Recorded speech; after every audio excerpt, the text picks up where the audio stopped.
आज तक कल, आज और कल के सीजन 2 में हम आ पहुंचे हैं एक ऐसी जगह पे जो हमें जोड़ता है हमारी अंतरात्मा से, ध्यान से, योग से।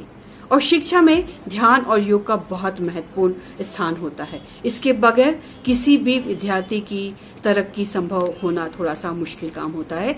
आज हम मिल रहे हैं सुनील ओखदे साहब से। आप जॉइंट डायरेक्टर हैं और आपके परिचय में आपसे ही जानते हैं कि आप अपनी जिंदगी में क्या हासिल करके यहाँ तक पहुँचे। बहुत बहुत धन्यवाद मैडम। पहले तो मैं अपना पूरा परिचय दे दूं। आपने जैसे कि बताया कि मैं जॉइंट डायरेक्टर के पद पे हूँ। मैं अपनी संस्था के संबंध में भी थोड़ा परिचित कराना चाहूँगा।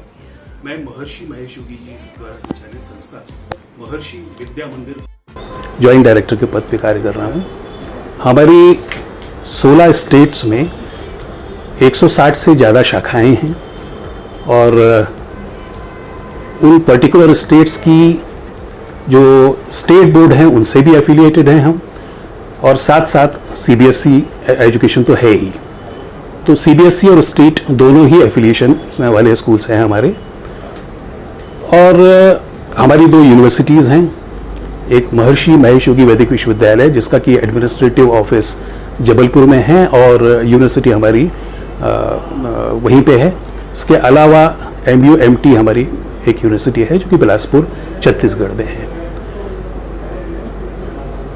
जैसा कि महर्षि महेश योगी जी के बारे में आपको विदित ही होगा, आप प्रसिद्ध हैं बेसिकली ट्रांसेंडेंटल मेडिटेशन के प्रणेता के रूप में। ट्रांसेंडेंटल मेडिटेशन, या जिसे हम हिंदी में भावातीत ध्यान कहते हैं, वो एक बहुत ही सफल पद्धति है मेडिटेशन की। जब अपन मेडिटेशन की बात करते हैं तो जनरली लोगों के मन में एक बात आती है कि एक प्रकार का कंटेम्पलेशन है, एक प्रकार का कंसंट्रेशन है। ऐसा संभवतः कई दूसरे मेडिटेशन की पद्धति में बताया गया होगा, लेकिन ये एक सहज, सुलभ और स्वाभाविक प्रक्रिया है जिसमें हम कभी भी किसी को कोई कंसंट्रेट करने को कहते नहीं हैं, और ये एब्सोल्युटली एफर्टलेस है, जो कि हर वर्ग के लोग, हर उम्र के लोग कर सकते हैं। इसमें किसी प्रकार की कोई धर्म की बंदिश नहीं है, किसी भी प्रकार की कोई विचार प्रक्रिया की बंदिश नहीं है।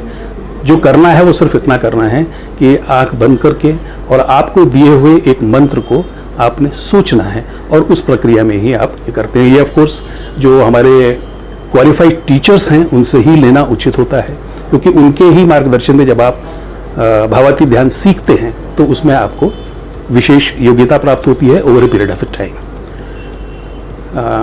जैसे भावातीत ध्यान की आप बात कर रहे हैं, तो जब भी हम शिक्षा की बात करते हैं, विद्यार्थियों की बात करते हैं, तो ध्यान उस काम में बहुत आवश्यक होता है। एक भावातीत ध्यान हो गया, और भावातीत ध्यान को यदि हम जोड़ते हैं शिक्षा की पद्धतियों से, तो उस समय यदि बच्चा ध्यान से नहीं पढ़ेगा या ध्यान लगाएगा नहीं, तो उसके रिजल्ट्स उसको बहुत बेहतर नहीं मिलेंगे। तो हम शिक्षा से इस ध्यान को किस तरीके से जोड़ पाएंगे? बहुत अच्छा प्रश्न है आपका। सच बात तो ये है कि विद्यार्थियों के लिए ही भावातीत ध्यान एक बेहद आवश्यक क्रिया है, एक बहुत बेहद आवश्यक कह सकते हैं कि मेडिटेशन पद्धति है, जिससे उनके ब्रेन का टोटल पोटेंशियल का डेवलपमेंट होता है। शायद आपने सुना हो कि हम अपने मस्तिष्क के बहुत ही कम हिस्से का ही इस्तेमाल कर पाते हैं, और उसके पीछे बहुत सारे वैज्ञानिक कारण हैं, कुछ साइंटिफिक रीजंस हैं। भावातीत ध्यान एक ऐसी प्रक्रिया है जिससे कि जो इनर पोटेंशियल होता है किसी भी ब्रेन का, वो डेवलप होता है, कॉन्शियसनेस डेवलप होता है, उनका नर्वस सिस्टम की जो पोजीशन है, जो नर्वस सिस्टम की वर्किंग है, उसमें डेवलपमेंट होती है। और जब ये होता है तो ओवरऑल इस डेवलपमेंट की वजह से ऑब्वियसली उसकी ग्रास्पिंग बढ़ती है बच्चे की। ग्रास्पिंग बढ़ने के साथ साथ नेचुरली उसका इंटरेस्ट बढ़ेगा। इंटरेस्ट बढ़ने के बाद में उसकी परफॉर्मेंस में निश्चित रूप से एक नोटिसेबल चेंज आपको दिखाई देगा। सबसे अच्छी बात यह है कि जब आपका मन शांत होता है, सबसे अच्छी बात यह है कि जब आप ये सीख जाते हैं कि कैसे किसी से कोऑर्डिनेट करना है, किसी के साथ में कोऑपरेट करना है, तो आपके मित्रों के साथ सामाजिक संबंधों में या आपके सहयोगियों के बीच में आपके संबंध भी अच्छे होते हैं। तो इसके अनेक जो हैं लाभ हैं। जहां तक बात आती है, आपका जो मूल प्रश्न था वो ये था कि ये विद्यार्थियों को किस प्रकार से कोविड काल में खासतौर से यदि हम इसको फोकस करें कि कोविड में स्थितियां ऐसी हैं कि स्कूल्स बंद हैं, जी जी, ऑनलाइन क्लासेस चल रही हैं, बिल्कुल सही, कुछ बच्चों को समझ आ रहा है, कुछ बच्चों को नहीं आ रहा है। करेक्ट। यदि हम संसाधन की बात करते हैं तो किसी के पास बहुत अच्छे संसाधन है, किसी के पास बिल्कुल कुछ भी नहीं है। तो कैसे संतुलन बना सकते हैं। जी जी, कोविड काल हो या सामान्य काल हो, जब कोई भी बच्चा अगर ट्रांसेंडेंटल मेडिटेशन का रेगुलर प्रैक्टिशनर है तो आप तो ये मान के चलिए कि उसका जो मानसिक विकास है वो निश्चित रूप से बहुत अच्छा रहेगा, क्योंकि एक प्रक्रिया के तहत, एक सतत प्रक्रिया के तहत वो उसका एक पूरा जो ब्रेन डेवलपमेंट है वो हो जाता है। इसमें अगर आप जो साइंस के मतलब विद्यार्थी हैं उनको इस बात का, उनको ये बात मालूम ही है कि हमारे ब्रेन के दो पार्ट होते हैं, राइट में भी होता है, लेफ्ट में होता है। इन दोनों में जो सिंक्रोनाइजेशन होता है वो प्रॉपर होता है जब आप ट्रांसेंडेंटल मेडिटेशन रेगुलरली करते हैं। तो इसी से संबंधित महर्षि महेश योगी जी ने हमेशा ये कहा है कि एक कॉन्शियसनेस बेस्ड एजुकेशन पद्धति जो है ये अगर हम हमारे स्कूलों में लागू करें, जो कि महर्षि विद्या मंदिर के हर स्कूल में है ही, तो हमारे बच्चों को तो वो मिल रही है, लेकिन ओवरऑल अगर अपन देखें तो बाकी के स्कूल्स में भी इसको इंट्रोड्यूस करने की बहुत ज़्यादा आवश्यकता है, क्योंकि ये एक ऐसी पद्धति है जिससे कि उनका एक मानसिक विकास होता है, उनकी थॉट प्रोसेस में डेवलपमेंट होता है। और जो कि आप इंगित कर रहे हैं कि जो आज का समय है जहाँ पे कि बच्चे टेंशन में हैं, वो पूरी तरह से दिग्भ्रमित हैं, उनको आज जो चेंजेस हो रहे हैं, जो इस प्रकार से उनको ऑनलाइन क्लासेस कहें या घर में उनको एक प्रकार से कन्फाइन कर दिया गया है, उसकी वजह से भी जो उनका जो सोशल डिस्टेंसिंग की वजह से जो आज वो अपने दोस्तों से मिल नहीं पा रहे हैं, समाज से नहीं मिल पा रहे हैं, उसकी वजह से जो एक इनडायरेक्टली उनके मन में जो प्रभाव पड़ रहा है, इन सबसे बचने के लिए अगर वो ट्रांसेंडेंटल मेडिटेशन के रेगुलर प्रैक्टिशनर हैं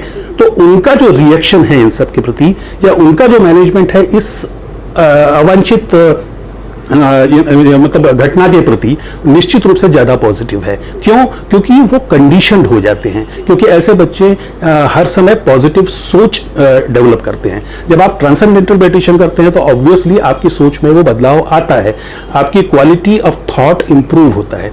जैसे आज आपने करना चालू किया, आप अपने आप में परिवर्तन महसूस करेंगे। आज से 10 साल बाद आप देखेंगे तो आपके जो थॉट प्रोसेस है, जो क्वालिटी ऑफ थॉट है, उसमें परिवर्तन आएगा। तो जो आप कह रहे हैं कि इस परिस्थिति में बच्चे किस तरह से इस सिचुएशन को मैनेज करेंगे, जो बच्चे हम इनको मतलब ट्रांसेंडेंटल मेडिटेशन कई सालों से कर रहे हैं उन्हें तो इस संबंध में किसी प्रकार की किसी परेशानी का कोई सवाल ही नहीं आता है, और जो अभी भी सीखेंगे over a period of time वो भी अपने आप को इसमें डेवलप कर लेंगे। मतलब ये हम सोच सकते हैं या इन परिस्थितियों में हम इस चीज को लेकर आगे बढ़ सकते हैं कि हमारे जो विद्यार्थी सीख चुके हैं, जो आपके संस्थान से जुड़े हुए हैं, वो अपने आस पड़ोस के लोगों को इस चीज से अवेयर कराएं, राइट। तो कम से कम ये होगा कि अभी बाहर आप नहीं निकल सकते हैं through the telephone, through the किसी और संसाधन के माध्यम से वर्चुअली अपन बात कर सकते हैं, बनाते चले जाएंगे, राइट, कम से कम वो चीज आगे बढ़ती चली जाएगी। और जो प्रेशर माइंड पे है,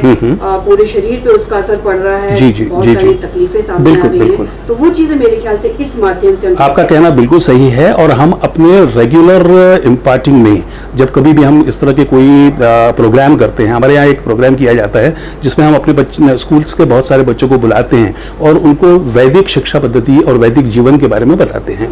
तो उसमें भी हम जब उनसे रूबरू होते हैं, उनसे बात करते हैं, जब कभी भी उनको हम एड्रेस करते हैं तो इस बात के लिए उनको मोटिवेट करते हैं कि भाई अगर ट्रांसेंडेंटल मेडिटेशन से आपको फायदा हुआ है तो पहले तो आप अपने परिवार में सभी को इस बात के लिए मतलब कन्विंस करें कि वो भी ये सीखें, क्योंकि कोई चीज़ अगर मेरे लिए अच्छी है तो मेरे पत्नी के लिए भी अच्छी है, मेरे पिता के लिए भी अच्छी है, मेरी माता जी के लिए भी अच्छी है, भाइयों के लिए अच्छी है, परिवार के लिए अच्छी है, आसपास के समाज के लिए अच्छी है। तो इस बात के लिए तो हम अपने बच्चों को तैयार करते ही हैं। और आपको ये जानकर के खुशी होगी कि कई हमारे बच्चे जो हैं इसको एज ए वॉलंटियर काम करते हैं। इसमें हम लोगों ने वो भी एक प्रक्रिया की थी, ऐसे बहुत सारे वॉलंटियर्स बनाए हैं पूरे हमारे स्कूल्स में, और वो खुद जो है इस तरह के काम कर रहे हैं, लोगों से मिल रहे हैं, इस तरह की बातें कर रहे हैं। जिन बच्चों में अच्छी संप्रेषण क्षमता है, अच्छी कम्युनिकेशन एबिलिटी है, उन बच्चों को हम इसमें निश्चित रूप से इन्वॉल्व करते हैं और उन्होंने बड़ा सराहनीय काम किया है। इस संबंध में एक बात बात जो मैं बताना चाहता हूँ आपको वो ये है कि महर्षि जी ने हमेशा एक बात कही है कि आप जब खुद हो करके और भावातीत ध्यान करते हैं तो आपका मन शांत होता है, आप पूरी तरह से व्यवस्थित होते हैं, आपका विकास होता है निश्चित रूप से, आपका कॉन्शियस डेवलप होता है, आपका नर्वस सिस्टम करेक्ट होता है, दैट इज ऑल ओके। पर जब आप ग्रुप में करते हैं तो ग्रुप में करने से उसका जो एक समग्र प्रभाव है वो समग्र प्रभाव पूरे सोसाइटी के लिए बहुत लाभदायक रहता है। आपको ये भी मैं बता दूं कि शायद हमारी ही ये संस्था है कि जहाँ पे सवेरे और शाम नियमित रूप से हम भावातीत ध्यान करते हैं और ग्रुप में करते हैं। उस ग्रुप में करने का जो पॉजिटिव रेडिएशन होता है वो पूरे ऑफिस में फैलता है, पूरे स्कूल में फैलता है। हमारे बच्चे करते हैं, जब ग्रुप में करते हैं तो उसका जो पॉजिटिव इफेक्ट होता है उसको आप हमारे किसी भी बिल्डिंग में मतलब खुद महसूस कर सकते हैं। आप कभी भी महर्षि विद्या मंदिर की किसी भी शाखा में जाइए, आपको वो पॉजिटिविटी फील होगी और उस फील होने का कारण ये है।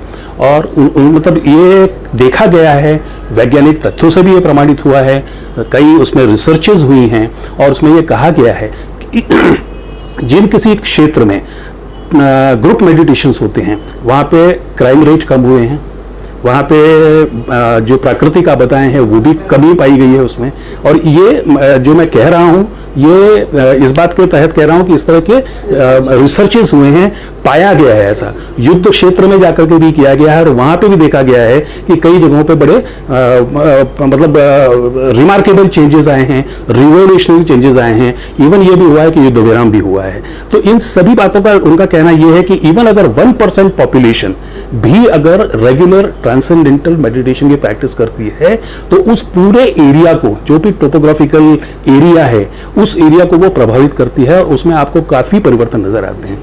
या ये बताना भी ज्यादा प्रासंगिक होगा कि करीब 700 से ज्यादा ऐसे साइंटिफिक रिसर्चेस हैं जो इस बात को प्रमाणित करती हैं कि ट्रांसेंडेंटल मेडिटेशन से कितने बढ़िया आपको मतलब शारीरिक मानसिक लाभ हैं। इससे ब्लड प्रेशर कम होता है, डायबिटीज कम होता है, किसी को किसी प्रकार की कोई मानसिक प्रॉब्लम है उसमें भी कमी आती है, क्योंकि ऑब्वियसली ये एक ऐसी प्रक्रिया है जिससे कि आपके ब्रेन का डेवलपमेंट है तो आपकी सोचने की प्रक्रिया में सुधार होता है। जैसा कि मैंने बताया कि अगर कोई नेगेटिव थॉट में जाने जिसकी आदत है तो उसको पॉजिटिव थॉट की तरफ मतलब कन्वर्ट करने के लिए ये एक बहुत अच्छी पद्धति है। बिल्कुल सुनील जी, आप बिल्कुल सही कह रहे हैं। और हम पहले से हमारी जो भारतीय संस्कृति है उसमें तो बहुत प्राचीन समय से ध्यान, योग और पूजा पाठ या हमारी सांस्कृतिक रूटीन में रहा है कि हम इन सब चीजों से जुड़ के रहें। बिल्कुल सही है। तो हम बिल्कुल यही उम्मीद करते हैं कि आपकी जो पद्धति है उससे आप भी लाभान्वित होंगे, आपसे जुड़े हुए तमाम लोग लाभ लेंगे और उन तमाम लोगों के माध्यम से और लोग जो इन सब स्थितियों से गुजर रहे हैं उससे अपनी जिंदगी को बेहतर बनाएंगे। और हम आपका धन्यवाद करते हैं कि आपने हमारे दर्शकों के लिए इतनी अच्छी जानकारी। बहुत बहुत धन्यवाद, आपने ये मौका मुझे दिया। मैं आपके माध्यम से सभी विद्यार्थियों से भी, आम जनता से भी और उनके माता पिता से, मतलब बच्चों के माता पिता से भी इस बात की अपील करना चाहूँगा कि वो जरूर भावातीत ध्यान सीखें, बच्चों को भी सिखाएं और खुद इसके संवाहक बने। दूसरा कोई चीज़ मैं फिर रिपीट करना चाहूँगा कि अगर हम खुद लाभान्वित हुए हैं किसी चीज़ से तो हम उसके पॉजिटिव इफेक्ट्स के बारे में दूसरों को बताएं। बहुत बहुत धन्यवाद। जय गुरुदेव, जय महर्षि जी।